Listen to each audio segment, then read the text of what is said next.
Bienvenidos a Contralona TV. Mi nombre es Joel Torres, muchas gracias por estar aquí presentes con nosotros una vez más. Y en esta edición nos place presentarles a nada más y a nada menos que al Charismatic Enigma, Jeff Hardy. Jeff Hardy estuvo aquí presente en Puerto Rico participando dentro de WWC Aniversario 43. En el Humacao Arena se enfrentó a Mr. 450 en lo que fue un histórico luchón. En la Pepín Cestero de Bayamón se enfrentó a Carlito Caribbean Cool por el Campeonato Universal. Y en el Palacio de Recreación y Deportes de Mayagüez se enfrentó al chico ilegal, el Chicano. Jeff Hardy se sentó a hablar con nosotros y estuvo contándonos sobre los inicios de su carrera fuera de la WWE, claro está, en el ámbito independiente. Luego dentro de la WWE, sus luchas de escaleras históricas junto a su hermano Matt Hardy, todo lo que ha hecho en TNA Impact Wrestling, sus campeonatos mundiales en la lucha libre y mucho más. Para nosotros es un privilegio dejarles aquí con ustedes al Charismatic Enigma Jeff Hardy en Contralona TV. Amigos y fanáticos de Contralona, me place presentarles aquí al Charismatic Enigma, Brother Nero, Jeff Hardy. How you doing? Good. How are you? I'm fine. It's been a great anniversary 43 for WWC. What is like for you to be here once again in Puerto Rico?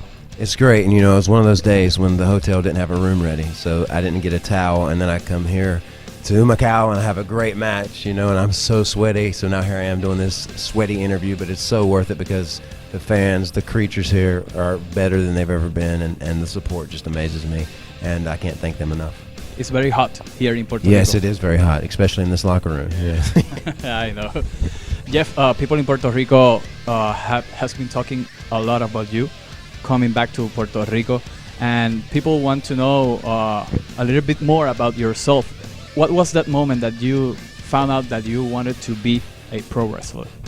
I think my brother and I both at the same time. It was around WrestleMania 4. I think when Macho Man won the world title, we really kind of became obsessed with it and fell in love with it. And we got a trampoline that Christmas, I believe. And we started wrestling on the trampoline, and we ended up building, a little ring with garden hose ropes. And we started doing a show every Sunday. We were probably 10 different characters apiece. We would do one show with like 3 or 4 people. And that just grew to moving on to the county fairs, and we built our own ring, a very ridiculous ring, but we did shows at the fairs in front of like 300-400 people, and to us that was WrestleMania at the time. But then eventually, long story short, we met a guy named the Italian Stallion out of Charlotte, and he ran a organization called PWF, Pro Wrestling Federation or something. A lot of people say, please wrestle free, because basically he was our way into the WWF at the time. So we'd go up there and we'd be the job guys, and we did that for 4 to 5 years, something like that. But every time we would go, me anyway, I just wanted to do something to make people remember what I did, whether it was a big bump or just something charismatic or strange or different. So we always strive, me especially, I always strive to be original. And luckily, before I went to graphic design college, we got an offer for a developmental deal, and the rest is history. We remember all that great matches that you had in the WWF at the time. For you, what was that match that you consider the best match, or that match that topped your career at the moment? At the moment, I think it was 1999, the double ladder match between us and No Mercy. Yes, exactly. Edge and Christian and Terry Reynolds. It was a Terry Reynolds Invitational. And that turned the curve for us. I mean, we were so excited. I would save up. I used to landscape to make money, and I would save up to buy a ladder just to break it. And I mean, my dad would always say, "You just ruined a damn perfectly good ladder," But we loved it so much. The idea of the ladder match, after seeing Shawn Michaels and Razor Ramon, that pretty much opened the door for us to go, wow, we could do something really good with ladders too. And then throw the tag team feud in there with Edge and Christian. It was just the perfect scenario. And the perfect timing, and everything was just right that night. So that's by far, as tag teams go, the one that I remember most, because then that led to the other TLC matches they'll never get old. They'll always be cool, even in 2055. They'll still be relative. But solo-wise, as I like to call the solo dimension when I wrestle without Matt, it's definitely the match against The Undertaker on Monday Night Raw for the world title. Jim Ross's commentary just, was magical. And me being the underdog, it was just so believable. I mean, you wanted to, people were behind me so much. It was crazy, the feeling in that building that night. And so yeah, that turned the curve for me as a single star. Cool. Did you guys, the four of you, ever thought that that ladder match was going to be that great, that will make history, and then WWE creating the TLC matches after that? Yeah, the next night we came out on Raw after No Mercy, and we got the standing ovation. I knew it was something special, there. I knew it was something special when, we did the slingshot ladder spot, because I jumped out with my ass and landed on the ladder, and it's like the seesaw spot, and like just the reaction from the crowd, I was like, wow, we are ahead of the game right now. We're doing something completely unique and different, and we're going to go somewhere with this. So, but then the next night for that standing ovation, it was powerful. Cool. What was for you to be part of the Brood at that time? It was very cool because it gave me an opportunity to start, for example, painting my nails or wearing a little eyeliner or doing something different. A little bit darker? A little bit, yeah, a little bit darker, exactly. Okay. Being with Gangrel, which I loved to death. And the entrance was so cool, coming up that elevator with the rectangle of fire. And the music was perfect. And it gave us a chance to be edgy, like to show the people that we could be a little darker and hillish if we wanted to. But yeah, that's one of the good memories, man, is when we got that chance and rolled with it. Great. What can you tell us about Michael Hayes? Michael Hayes is Matt and myself. He's our wrestling father, and he'll tell you the same thing, because we were on the road forever, when we first got together, and we learned so much from him because he's so brilliant when it comes to pro wrestling as far as structure and psychology, and he was always open for new ideas and very open-minded to trying new things, and we still communicate with Michael. He actually congratulated us on the final Deletion. I said, man, that was really different, and you guys are doing some good stuff, and being that was just myself, Matt, Jeremy Borash, and Jimmy, the other guy that edits. It just turned out amazing, and it made me feel like, again, kind of like the TLC matches, like we're on to something new and different here. It's more like a movie, but yet it's still wrestling. Great. As a solo, you became the WWE World Champion at that moment. What was for you at that moment being at the top of the game? I felt like I'd done it all. Other than everything I'd ever wanted to do in the WWE. At that moment, I said, I'm good. This could be my last match. I mean, I want to defend it once, but yeah, it's the top of the world, man, for sure. And to keep that modesty is very important. Not let it, run away and get to your head too much. So, I went on to win it a few times, and I was like, wow, on top of the world, basically, and I'll never take that for granted. Great. What do you consider your WrestleMania moment? The TLC matches or your match with your brother Matt? Oh, by far, without a doubt, it's the spear. When Edge speared me from the 14-foot ladder when I was holding on to where the belts were. I mean, that was just a priceless I saw your body like crashing. Highlight, yeah. And again, it was the payoff of your imagination, becoming reality. Like what you dream up in your head and you think it's possible, and then you make it possible. It's just, there's nothing like that. And then to hear like 80,000 people go crazy, I mean, it's well worth it. And I wrote a song called, I think I succeed even when I lose matches. I know I do. And it's something, I lay defeated as if I've won the hearts of you. And I think I've won the hearts of many wrestling fans by losing in certain special ways. Whether sympathy or just they realize what I put my body through to perform and put on good shows. So yeah, win or lose, man, my fans are the best. Which one hurt you the most? That spear, landing on the mat, or the Swanton bomb that you did over Bubba Ray Dudley at WrestleMania 2000? The one in Bubba Ray Dudley for sure, because I'll never forget like standing up there, and it's so hard to be balanced on top of the little tip of the ladder, and I didn't think I broke the table. I mean, I hit my ass so hard and my heels, and I walked on my tiptoes for about 2 weeks because I bruised my heels and my tailbone, and I swear to God, I thought I missed him completely, but I looked back and there he was laying there, and yet again, that's another classic. That was my first big ladder swanton of my career in front of a huge crowd. Exactly.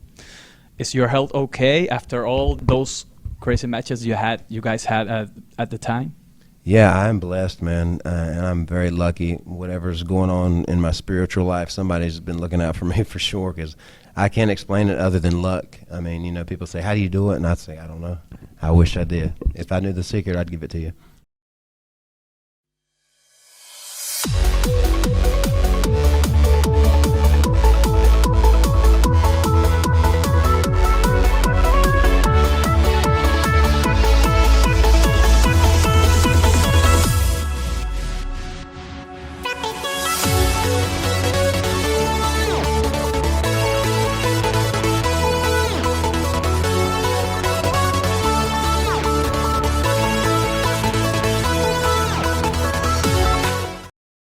Escuchas de norte a sur, las que te informan y te entretienen. Radio Hit 1250, primerísima en el norte. Y Prócer 1380, la voz de la montaña. Primeras en música, noticias y deportes. Donde quiera que estés, escúchanos.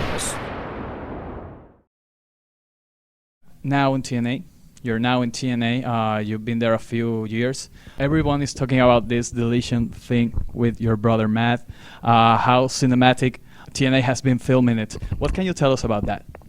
It's all original, and it's all Matt, myself, Jeremy Borash, and Jimmy. I don't know Jimmy's last name. They're the guys that edit it and really make the magic, as you know about editing. I mean, they really bring the magic to life. And we did the final deletion, which was a huge success for TNA, and then we did delete or decay, which was, again, I think we topped the final deletion in a certain way. And there's more to come for sure. At Bound for Glory, there was a little taste of that vibe, you know, because I introduced Itchweed to the wrestling world for the first time. He was the one throwing watermelons and pumpkins at Crazy Steve, but then he finds an umbrella and pops it out, and then he comes back and it's Willow's in the house, and the people go crazy. So man, that itself, you know, just these ideas again, like if I can transition into, you know, 4 or 5 different characters in that manner, it can only get better. And you know, as long as the creativity's there and you're not afraid to go for it, I mean, it's going to get better and better. I truly believe that, and that's the beauty of what Matt, myself, and these guys are doing, because we have complete creative liberty and freedom to do what we want to, because the higher ups in TNA, they're like, go do your thing. And we trust in you, so we're going to continue to raise the bar. Great. Besides pro wrestling, you also have another passion, and it's the bikes or the motocross thing. What can you tell us about that? Oh yeah, I love motocross, and that's one thing missing in my life right now, because ever since I broke my leg back in April of 2015, I can't ride, you know, anymore. I mean, I can ride, but I can't jump, you know, because my knee just won't. I got a torn PCL. And I got to wrestle with a brace. My knee just couldn't withstand the jumping. So I'm missing that in my life. But it's more important now, having two daughters, the Hardy girls, to like play it safe and just wrestle my heart out, you know, and save my money and all that, and just put around when I can, but nothing dangerous or nothing stupid like I did that day on April the 28th, 2015, when I went for a 100-foot triple and came up short and broke my tibia completely in half. It was the first time in my life I couldn't get up. I've been knocked out and things like that before and hurt, twisted ankles, but I couldn't get up, man, for the first time in my life, and I knew something was wrong. And when the EMT got there and they took my boot off, I tried to raise my leg and saw my tibia poke out my skin. Not out my skin, but I saw my skin come up. Anyway, I'm glad that's over, and I'm glad my leg's feeling a lot better. Great. Which TNA stars do you think has the potential to keep TNA going up day after day after day? EC3's one that sticks out. The Miracle Mike Bennett. Moose has just joined the crew, and I think he's on fire. He's great. Bobby Lashley is a badass, you know, MMA or pro wrestling. I mean, he is bad to the bone. And then all the cruiserweight guys, man, like Andrew Everett and Trevor Lee, which when we were training in Bass, North Carolina, at Trevor's dad's house, Trevor was a little newborn baby, you know. We've seen him grow up, and he is doing awesome. He's got a bright future, no matter where he goes. But the talent's there. It's just the whatever's happening behind the scenes and marketing and, you know, promotion, whatever it is, like something's off and something's not right. But if we get it together, I mean, the sky's the limit. Do you have faith that TNA is going to be keeping up that good work that you guys have done, no matter what backstage politics are going on right now? I do. I have faith. I think we need to be on a better channel, honestly. I mean, you know, Pop, I don't know how many people I run into, and they say they don't get it. I don't get it. What's Pop, you know? But if we could get on a better network or whatever, I think we would stand a much better chance. I don't think anybody really is going to compete with, you know, Raw or SmackDown, because they dominate the world of professional wrestling. But I would still like to give it a go, you know, and just that's what we do. We try to be the cool underdog that does things completely differently, and to make people go, wow, maybe WWE's not the only option. I like this alternative thing called TNA, and hopefully the name might change in the future, because I think that'd be great to just change the name and kind of start over to something cool, whether it's just Impact Wrestling or something completely fresh. So hopefully we're heading in that direction. Cool. What do you think about the new talent that is growing up in the pro wrestling, like the guys on NXT or the indie scene in the United States?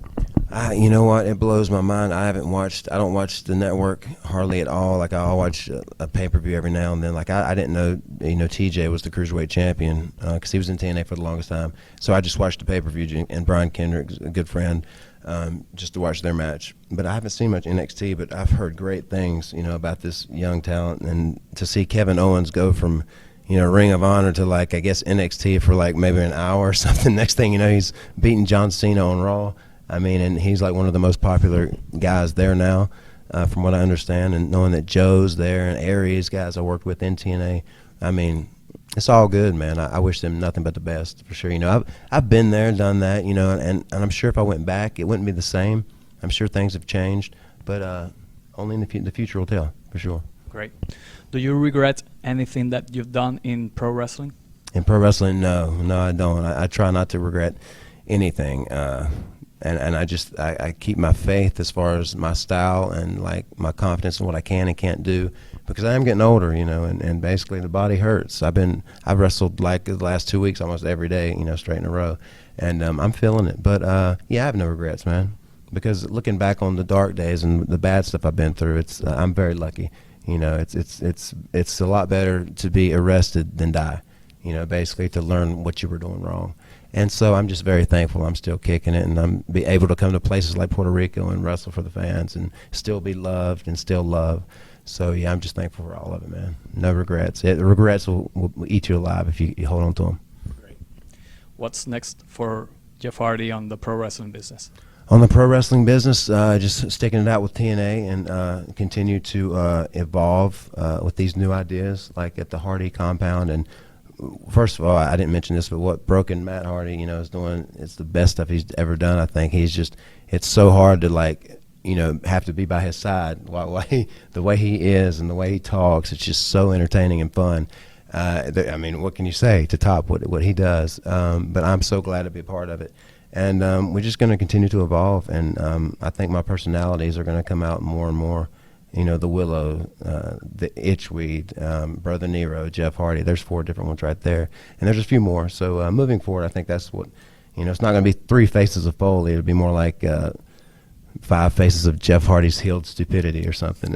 What I'm basically trying to say is, like, lean more towards the entertainment part of wrestling, and other than, like, jumping off 30 feet ladders and trying to kill myself, and still want people to check me out. Also music too. We didn't mention music, but I got it. JeffHardyBrand.com is out now, and there's going to be an art gallery with original paintings available for sale. People have wanted that for years, so it's JeffHardyBrand.com. And my new album, it's a 6-track album that just me and Dale Oliver did from TNA.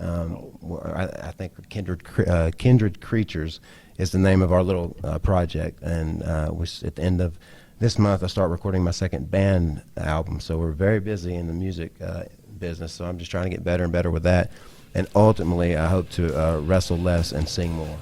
So because I'm getting better, and I can't wait for this new album to come out, because it's very honest, as all my music is. Well, Jeff, this has been great. This has been awesome to have you here in Puerto Rico once again. We wish you all the best in your career, in your professional stuff with your music, and also in your life. Thank you so much. Jeff Hardy, lo vieron aquí, mi gente. ¿Dónde más? En Contralona, conectando la lucha libre contigo. Sin duda alguna, Jeff Hardy es alguien que ha impactado la vida de todos nosotros, específicamente dentro de la lucha libre profesional. Ha ostentado los títulos más importantes de la lucha libre a nivel mundial. Sus luchas junto a Matt Hardy, ante Edge y Christian y ante los Dudley Boys, esos grandes luchones de escaleras, todavía es la hora que seguimos hablando de ellos. Jeff Hardy es alguien de influencia para la fanaticada, ya que algunos se visten como él, se pintan como él y hasta actúan como él. Definitivamente Jeff Hardy es alguien digno de admirar dentro de la lucha libre profesional, y te agradecemos, Jeff, por darnos la oportunidad de llevarte ante nuestras cámaras a toda la fanaticada de Contralona TV. Muchas bendiciones y esperamos volverte a ver aquí en Puerto Rico y, quién sabe, junto a Matt Hardy. Eso sería bueno. Bueno, mi gente, no quiero culminar esta edición de Contralona TV sin recordarte que puedes suscribirte a nuestro canal de YouTube. Búscanos como Contralona, Contralona PR, y darle el botón de subscribe. También síguenos a través de nuestras redes sociales en Facebook, danos like, Síguenos a través de Twitter y a través de Google+. Te invitamos a que veas todos los jueves a las 8 de la noche Buena TV Puerto Rico, canal 44.1 en Caguas y pueblos limítrofes, donde se transmite Contralona TV. También a través de Sunland Network en el área oeste de Puerto Rico, y en la República Dominicana Fury Network HD y Telecanal 28 todos los fines de semana. Me retiro por este momento. Mi nombre es Joel Torres. Gracias por estar presente nuevamente aquí con nosotros en otra edición de Contralona TV. Y como siempre, para más información de todo lo que acontece en la lucha libre local e internacional, pendientes aquí, a donde más, a Contralona, conectando a la lucha libre contigo.